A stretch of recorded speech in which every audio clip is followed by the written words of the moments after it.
Hello, everybody. Welcome to Away Games, a Chicago Cubs and baseball podcast hosted by two comedians who love the Cubs but live in New York. We're actually both in New York right now. I haven't been this past week. I'm Adam Amawala. I've been in Colorado, just got back, and boy, are my lungs tired from the altitude change.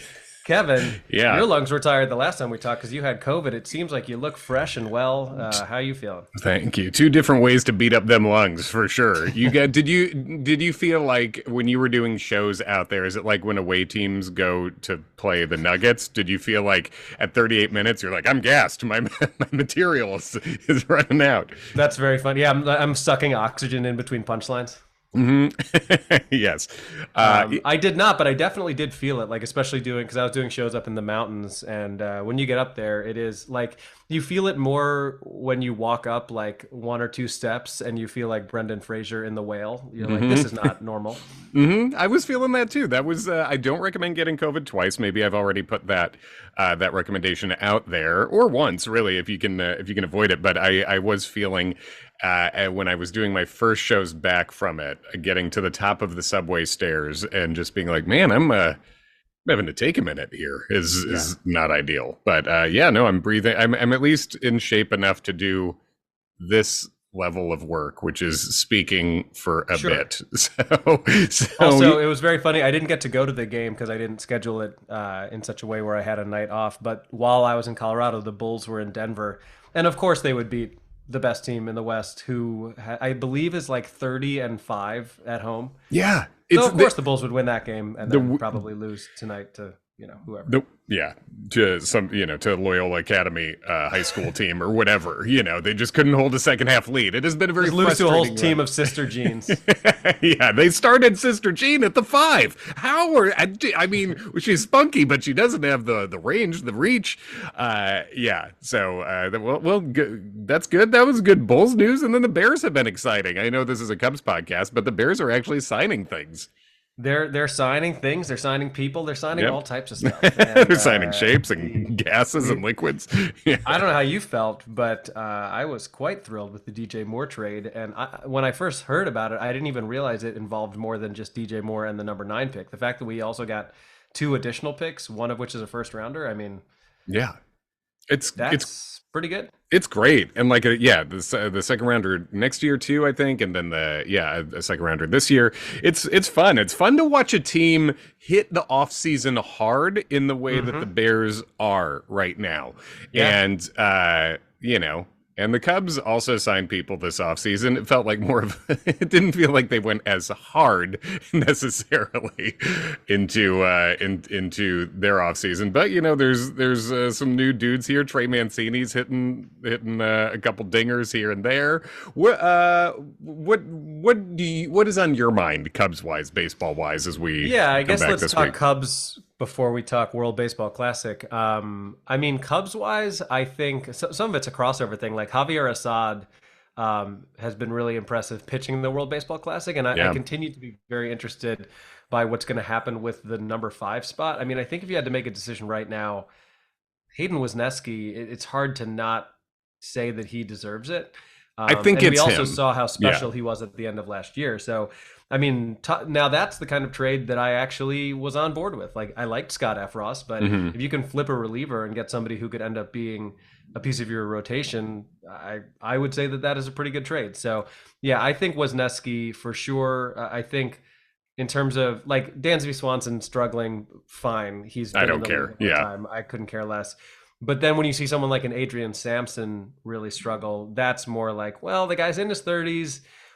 He's had some trouble with giving up the long ball. Like, where does he even fit in? Like at this point, do you even put the guy on the roster? So those are a couple of the things that I've observed. But what do you got? I think the back of the rotation thing is obviously one of the main things to talk about right now because Javier Assad, as you said, I think we've been thinking about if you were thinking that 5th spot was going to be one of 3 guys, if you were thinking it was going to be Sampson, Wesneski, or Assad, I think we all sort of came into this thinking Assad was probably ranked 3rd in that. You would be thinking of him more as a a depth guy, a guy who probably gets some starts during the year. But my gosh, he came into the WBC and he performed great last year. His numbers were great. He pitched his way all the way up to the majors and did He fine wasn't there throwing too. 97 though. 97, an early 97 too, Yeah. because typically what happens is guys get into spring training around. Now he probably was ramping up because he knew he'd be pitching for Mexico,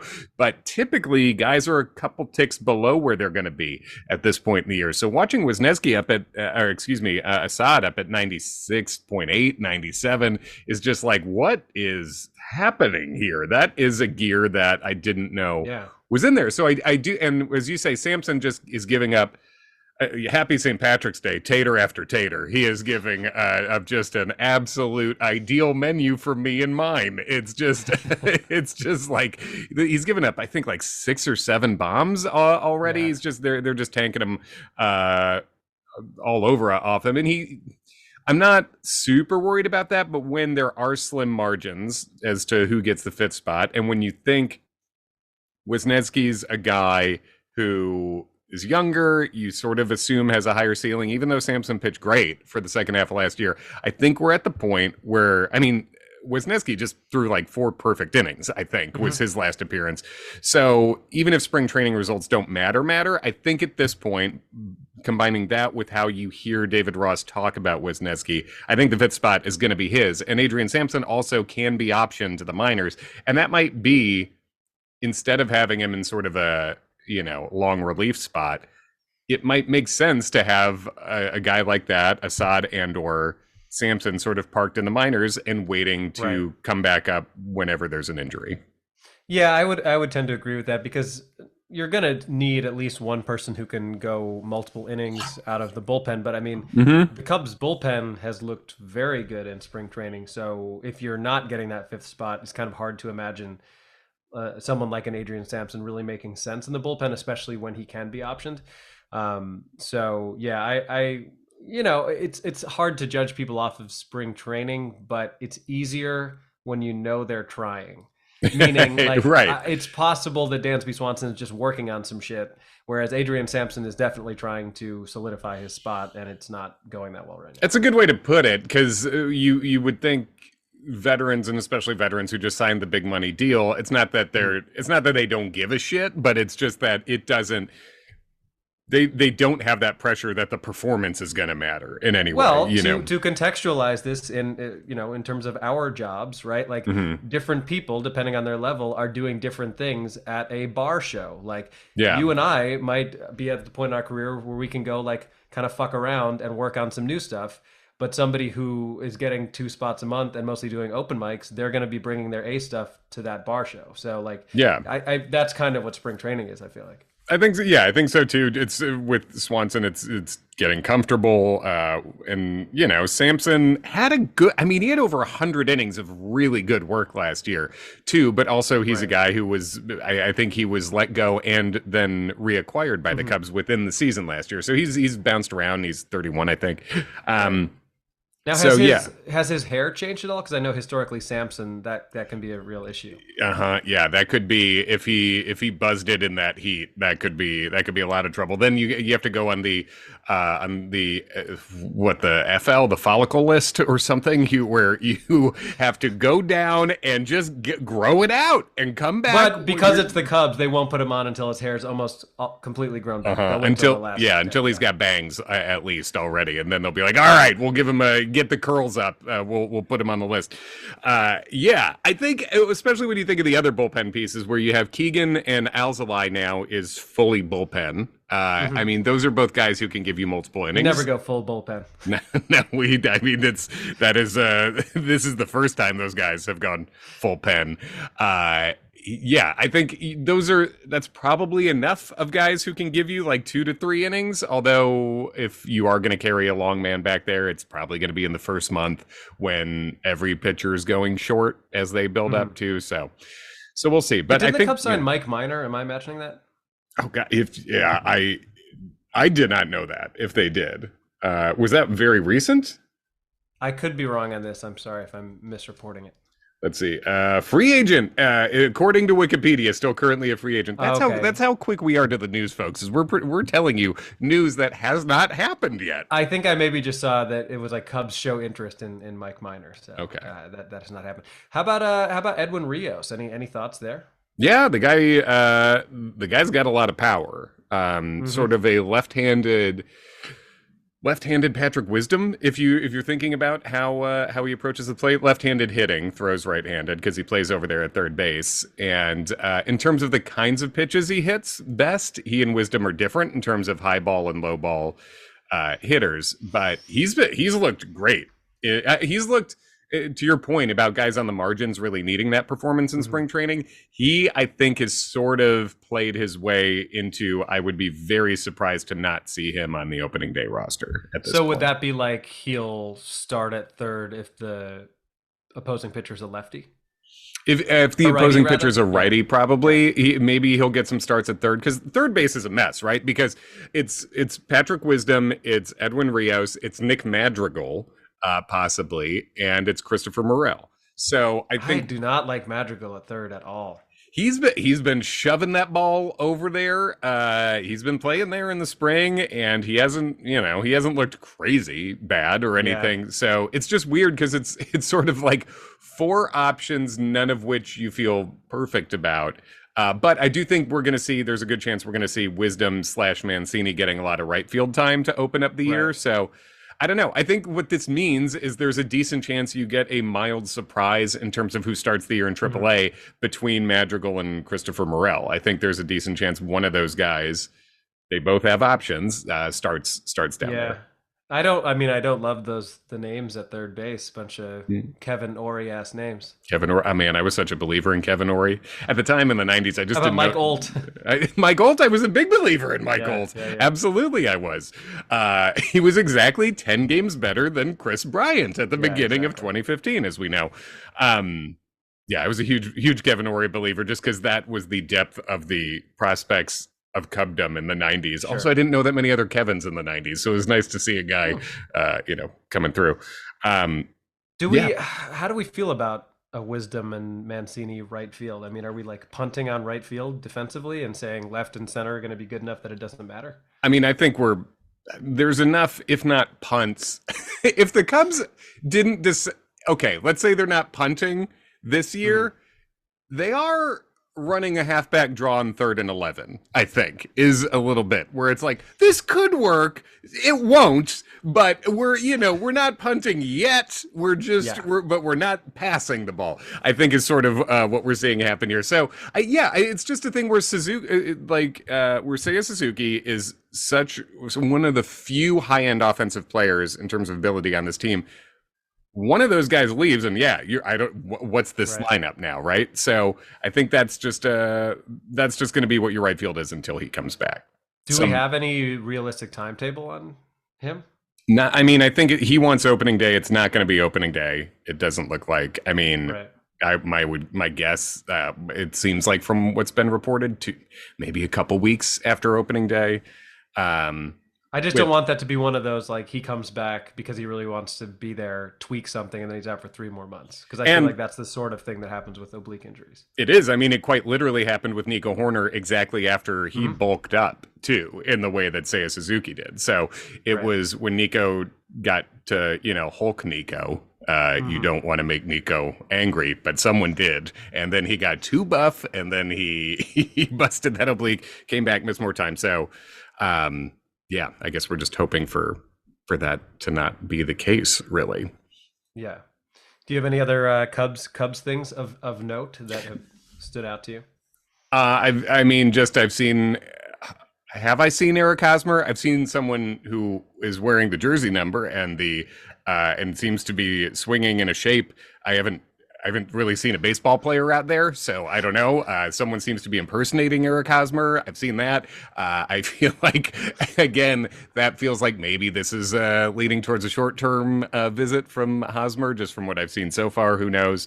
I mean, besides that, no, nothing too much to talk about. I think we've reached the point where most of the exciting prospect types, your Alcantara's, your Brennan Davises have been assigned to minor league camp now. So you're starting to see. The only other Cubs note is that it seems like David Ross is starting to run out lineups that will resemble opening day lineups more. Right. And that is looking more like Horner 1. Nico seems locked into the leadoff spot, and Happ 2, Swanson 3.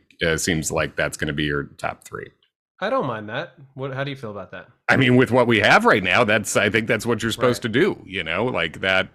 So then where do we go from there? What's the rest of the lineup approximately? I mean, it's your opinion, dog, whatever. Bellinger at 4? Yeah, I mean, I think in terms of upside, you'd be talking Bellinger at 4, and then, I guess you're going to have Gomes at the end of the lineup. So Bellinger 4. Wisdom 5, probably. And that's tough because you're at the fifth spot in the lineup, and already you're like, is this guy even a normal starter? I guess Mancini probably is going to be 5 more frequently than Wisdom. And Mancini has actually looked really good. He hit a ball that, according to StatCast, was harder than any ball he's hit in over 2 years. So that's just a good sign for him physically coming back from obviously cancer and stuff. So, but yeah, I think that's that lineup scaring you? Yeah, it's scaring me. Yeah, as someone who is going to just spend some time watching it. Yeah, it's scaring me. I'm getting older every minute. I'm getting a new gray hair every couple of seconds, and my life is dwindling. And this is going to be my lineup, so it is frightening me a touch. I feel like the Cubs have contributed to that. They're gray Hoyers, is what they are. They're more Hoyers than hairs. Yes, exactly. I'm salt and peppered up over here, gray Hoyed. But yeah, I guess World Baseball Classic wise, have you been checking in on that? I have. I haven't been able to watch a lot of full games, but I've been checking in. I don't know. I saw Great Britain get their W. I saw the Javi swim move, which truly never gets old. I mean, it doesn't. I miss him every day. Yeah, feel like shit. Just want him perfect back. Game. Yeah. Oh yeah, the walk-off perfect game. Tell us how that worked. Was pretty cool. I believe that was Puerto Rico versus Israel, right? So they walked it off into a mercy rule. So yes, they were up, I think 8-0. If you're up by 10 after, what inning is it after? Do you know? I feel like I don't know what it is, but this was, I think, after the 8th. I think was how it was.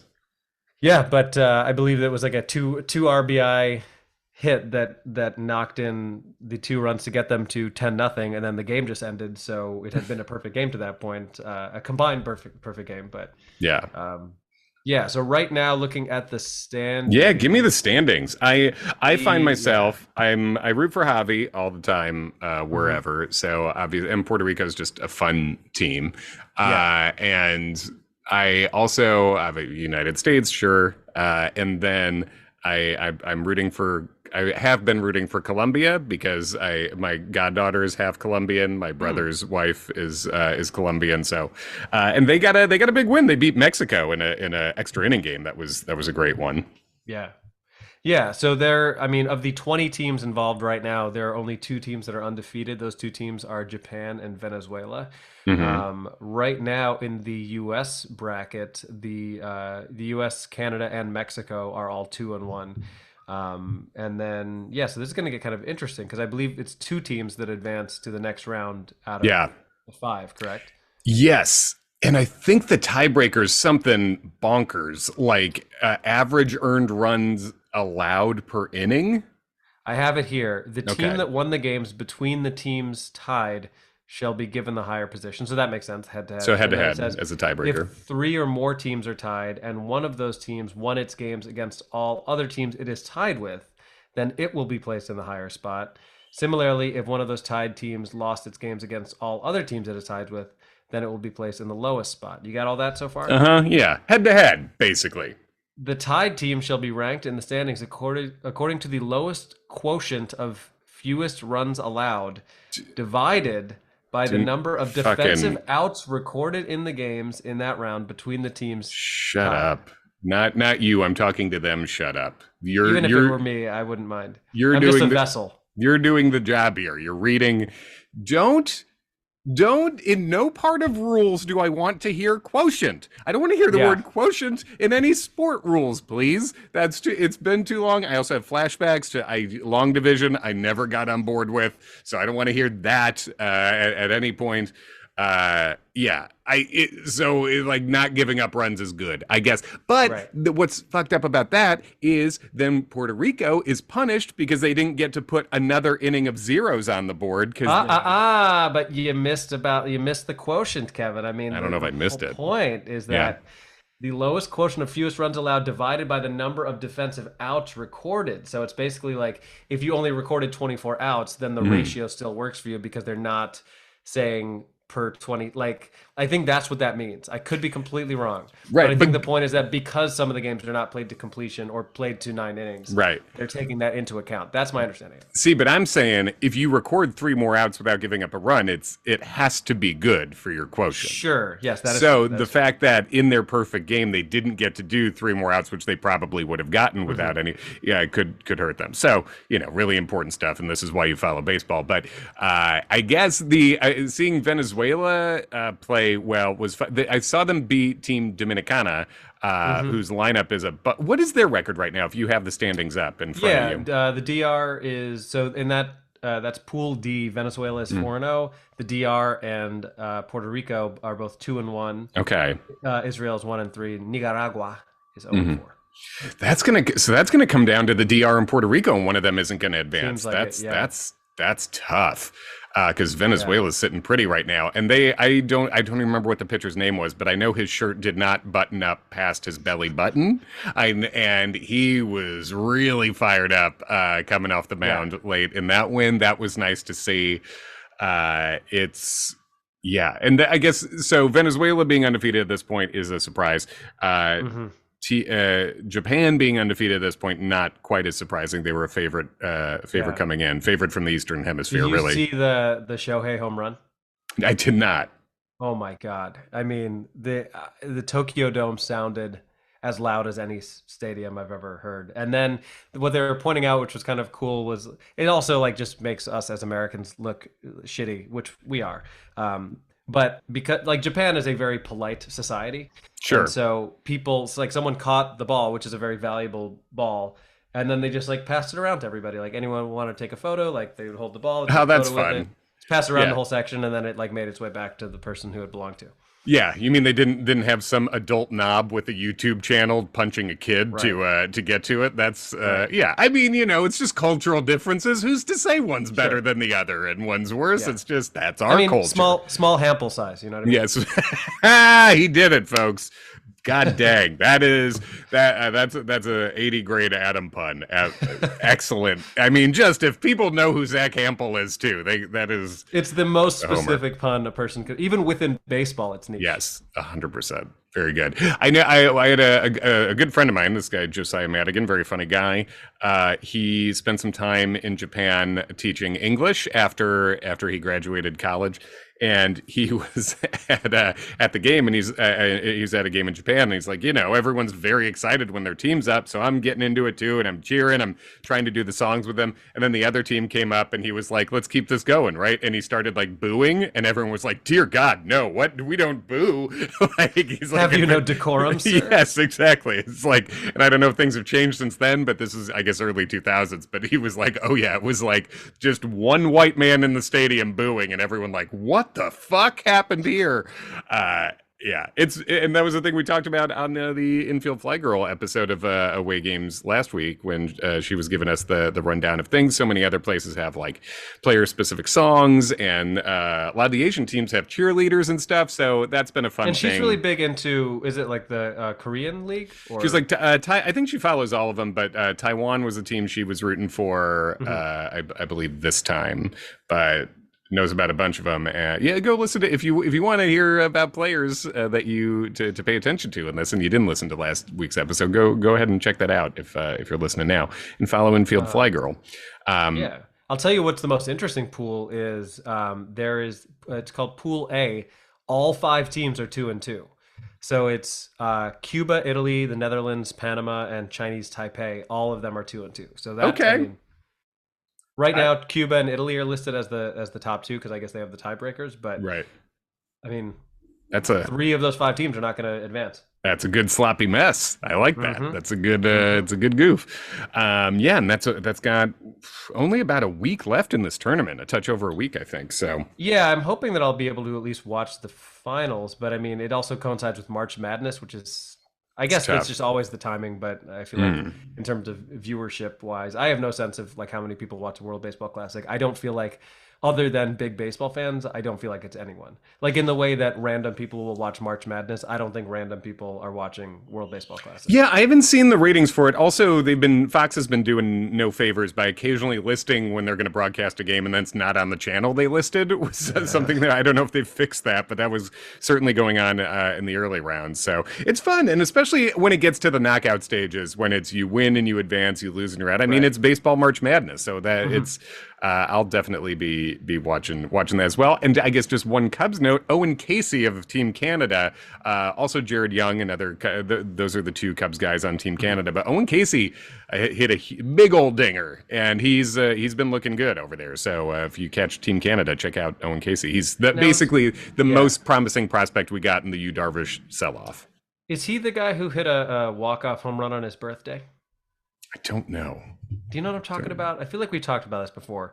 I feel like I sometimes confuse him with another Cubs prospect, but it's not important. Either way, Owen Casey, big pop. Is he gonna start the year in like Double-A? I think so. I think he is probably coming up to double. I believe he was in South Bend for most of last year, but he's young too. I think he's only his age 21 year, and he also is one of those dudes who, since he came from Canada, had less development than most players when he was drafted, but he's a big dude playing right field right now with a strong arm, but also seems like there's a good chance he's probably first base DH going forward, but stay in right field as long as he can. And he's got an interesting good luck, bat. because Eric Hosmer ain't going anywhere, baby.